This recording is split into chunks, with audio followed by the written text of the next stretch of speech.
Do you own a buy-to-let property? Have you hit a roadblock? Well, in this video, I'm going to show you how you can get your second, your fifth, your 10th buy-to-let property.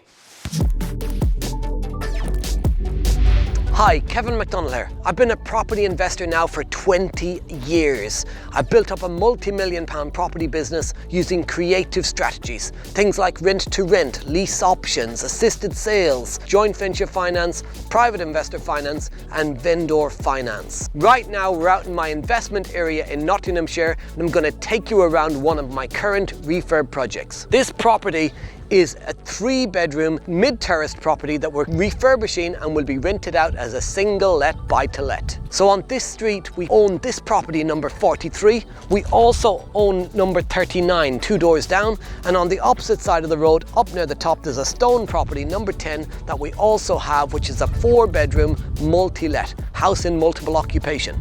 Now, what's really interesting about this, if you're looking to scale a property business, is looking for extra opportunity. Next to number 39, there's actually a building plot.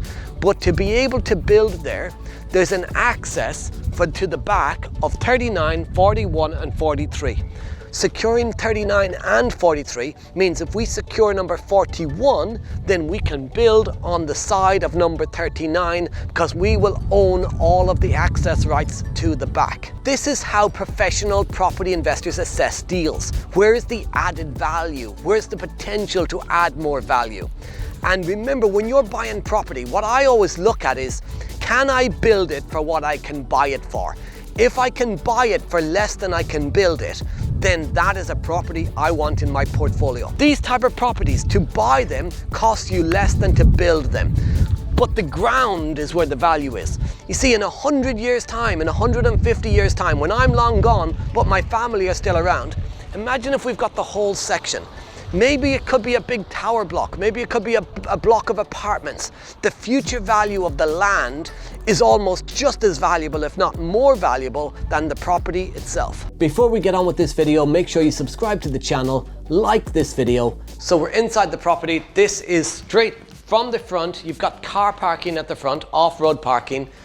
Front door straight into an open plan sitting room. So no corridor, just straight into an open plan sitting room. Then you go through into the kitchen. We've ripped the old kitchen out. We're going to be fitting a brand new kitchen in here. And if you have a look at the back, you've got a nice little backyard, and you can see a gate at the back of the yard into that shared access route. Again, a small downstairs toilet. It's a nice space. And then the 3 bedrooms all upstairs. So this is the master bedroom. Now, this property might look like it needs a lot of work, but I love a property like this because it's just cosmetic. The doors are fine. They're good doors. They can be cleaned up and kept. The radiators, the plumbing is all really good. The boiler is in great condition, good condition working boiler. And the windows, all double glazed UPVC windows. So the work is all cosmetic. It's some plastering works, some new skirting boards. It is new flooring, paint and decorate. There's not that much work to do. Fitting the new kitchen is the only real big project in this house. Everything else is just cosmetic. So this is bedroom 2. Now at the moment in bedroom 2, you have to go through this bedroom to get to the 3rd bedroom on the top floor. What we will be doing is putting a corridor here, which means that you can come up the stairs, down the corridor and up into the 3rd bedroom, making it 3 independent accesses, which will add value to the property.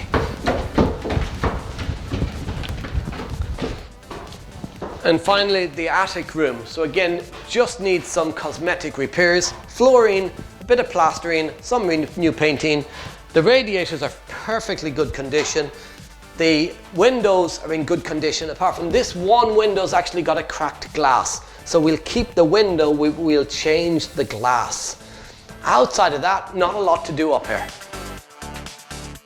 So I hear a lot from property investors that they can maybe get their first deal, but how do they get deal number 2? How do they scale from deal 1 to deal 2? Or from deal 1 and 2 to deal 10? So how do you build your portfolio up? Well, it's so important when you're starting out that you start with a plan. You see, most people, what they have as a plan is the money in their pocket. They've got some savings and they're thinking, I'll put that into a property, I'll get started. But if you get started without a bigger plan, you're going to run out of money. 99% of property investors only own one house. They get stuck, and you start off, you've got some money, no property and a job. You put your money into property, now you've got no money, one property and a job. The whole point of property investing is not to put your life savings in and spend the rest of your life trying to get the money back out again. The whole point of property investing is to get the property to make you money now. It's about buying property where you can add value.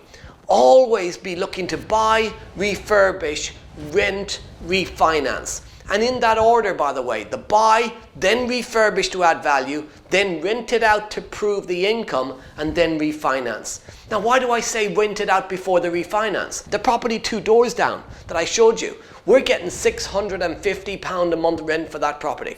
There's other properties on this very street that will only rent out for £575 a month. Now, if we got a valuer out to value the house, he would look at comparables, value it as a £575 rental. But when we show him a proven rental contract with a tenant in place for £650, he's going to increase the value of that property. It's one of the great ways to make sure that you get the best possible price on your revaluation, pulling as much of your money back out as possible to recycle your cash and use it on the next project. So recycling your cash is critical. Number 2 is looking to use joint venture partners. So the reason I joint venture on property deals is it allows me to scale my property business much quicker. Working with joint venture partners, private investors, people with the money, allowing you to find the deal and manage the refurbishment can let you scale your property business quickly. There's more money in the world today than there's ever been.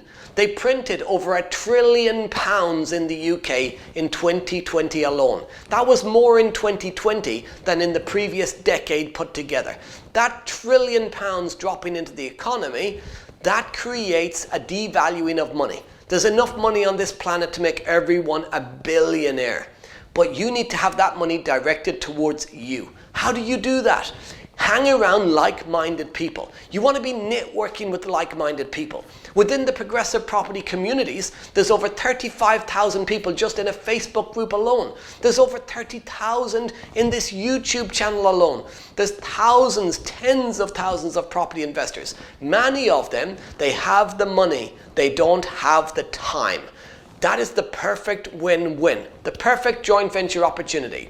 Your time, their funds, scale your property business. Progressive Properties co-founder Rob Moore has actually done a video on the 7 ways that you can attract joint venture partners. You can watch that video here. A third way that you could get your second property is through lease options. Lease options are a phenomenal strategy to get you control of a property today and then buy it over a period of time.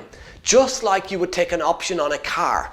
You put down a small upfront payment to get the keys of a car, you then pay a monthly payment every month to keep the keys, and then at the end of the term, you've got a choice. You can either purchase the car with a final balloon payment, or you give the car back. You can do the very same thing with a lease option. You get the keys of the property for a small upfront payment. The monthly payment is the mortgage payment, and the final balloon payment is the outstanding mortgage balance. You see, when somebody sells a property, they're not selling the property and pocketing all the money. They're selling the property and they're pocketing the equity bit. And quite often, a lot of people's equity bit is very, very small.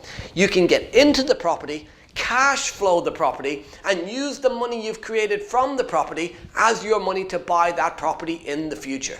Another way you can build your deposit pots up to allow you to buy more property is through buy to flip. But when you do a buy to flip, you've got to buy the property, pay the stamp duty, you've got all the finance costs when you're holding on to that property. So why do you buy it? If you know you're going to flip it on, if you know you're going to sell it in 4, 5, 6 months time, why did you buy the property? And the answer I typically get is because I got to buy it if I want to flip it. But you don't. You don't need to buy a property that you want to flip. You could do an assisted sale. So what's an assisted sale? It's a don't buy, refurbish and sell. You find a homeowner who's adamant they want their asking price. They want their price, but there's a refurb that's needed. Now you can't give them their asking price because of the refurb, because you got your stamp duty costs, you got your finance costs. But what you do is you agree a price with the owner. They get their asking price on the condition you can come in without buying it. You agree a purchase price that they will get in 4 months' time, in 5 months' time. You come in and you refurbish the property. No need for stamp duty, no need for finance costs. You come in with your little pot of money, you refurbish the property. You could even join Fincher on the refurb of the property. You do up the property and you sell it. You sell it for a higher price than the strike price you've agreed with the vendor. You benefit from the uplift in that price. So you get all the benefits of a buy to flip, but without the need to buy. So that's 4 different ways that you can start to build your portfolio. Deal number 2, deal number 5, deal number 10 plus. I always say to people, what's the point in doing deal number 1 if you don't have a plan to do deal number 2, deal number 5, deal number 10? Get your plan in place. There's lots of other ways that you can also use creative strategies to build a property business. Maybe you've just learned something in the last couple of minutes that you didn't know before. That's the power of education. It's so important to be educated in property so you can scale that property business. Make sure you like this video, make sure you subscribe to the channel and hit that bell icon to not miss out on future videos. We're doing content every single week on here that can help you build your property business. I've been Kevin McDonald. You guys have been awesome. I'll see you on the next video.